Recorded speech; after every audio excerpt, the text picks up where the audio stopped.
ఇన్ని రోజులు ఏదో ఒకటి చేసుకుంటాం, ఎట్లనో ఒకలాగా బతుకుతాం అనే కాన్ఫిడెన్స్ ఉండేది.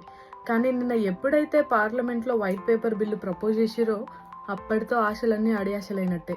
20 లక్షలు యూనివర్సిటీ ఫీజు కట్టి 10 లక్షలు పై ఖర్చులు పెట్టుకొని లండన్ వచ్చి మాస్టర్ చేయడం వల్ల మనకేమైనా ప్రయోజనం ఉందా?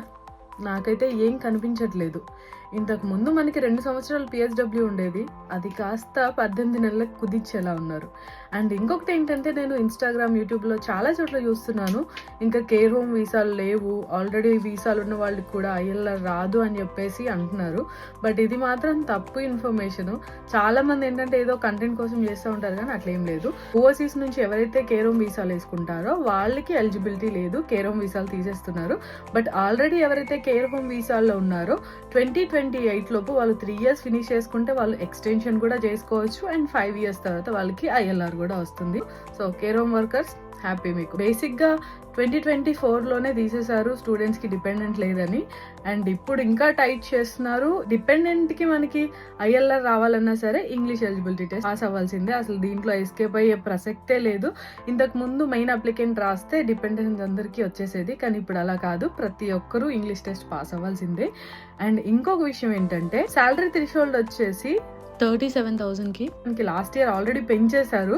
సో దీని మీద కూడా మనకి చర్చలు నడుస్తున్నాయంటే ఫ్యూచర్లో అది 45,000కి చేంజ్ చేసే అవకాశాలు ఉన్నాయి. సో ఒకవేళ కనుక 45,000 చేస్తే వచ్చినా సరే మనకి వీసాలు రావడం కష్టమే. సో మీకు తెలిసిన విషయం ఇదంతా. ఇక్కడ ఉన్న వాళ్ళకి అనిపిస్తుందంట బ్రిటిష్ సిటిజన్షిప్ అంటే అంత ఈజీ కాదు, చాలా ఈజీగా వచ్చేస్తుంది వీళ్ళకి 5 సంవత్సరాలకి అని చెప్పేసి వాళ్ళు దాన్ని 10 సంవత్సరాలకి పెంచడానికి చూస్తున్నారంట. చూడాలి మరి, ఇంత కష్టమైన వీసా ఇవన్నీ ఒడిదుడుకులు ఫేస్ చేస్తూ ఎంతమంది వస్తారో. నాకు తెలిసి ఆల్మోస్ట్ 50% క్రౌడ్ తగ్గిపోయింది. యూనివర్సిటీలో స్టూడెంట్స్కి రావడం తగ్గిపోయారు డిపెండెన్స్ని క్యాన్సిల్ చేసిన వెంటనే. మరి ఇవన్నీ రూల్స్ చూసిన తర్వాత యూకే రావాలి అనే డెసిషన్స్ ఎంతమంది తీసుకుంటారు? నేనైతే ఎదురు చూస్తున్నాను నెక్స్ట్ ఇంటేక్లో ఎంతమంది స్టూడెంట్స్ వస్తారో ఈసారి.